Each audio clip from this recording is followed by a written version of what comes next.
ต้องดังถ้าหากคนฟังเขาเปิดแหงเปิดทุกเสาทุกแรงมันต้องดังแหงแท้ๆบ่เชื่อก็ลองเอาตู้มากองอย่าเป็นแพงแล้วเปิดจำเบิ่งแม่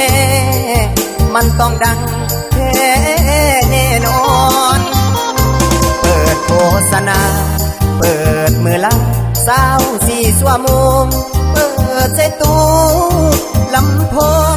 แล้วเปิดส่งไปหมดทุกบ่อนบ่ว่ายามเล่นยามกินยามนอนเปิดได้หมด